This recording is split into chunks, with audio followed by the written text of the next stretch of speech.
Today we're going to look at what happens when you combine vinegar and baking soda. Both of these the chemists understand by different things. This is white distilled vinegar. Chemists would think of this as a fairly pure solution of 5% acetic acid in water.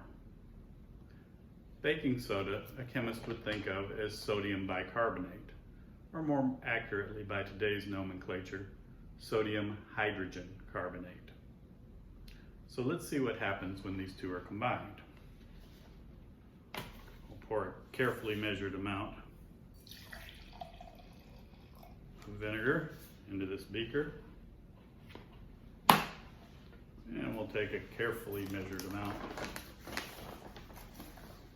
of baking soda and put it in there. Wow.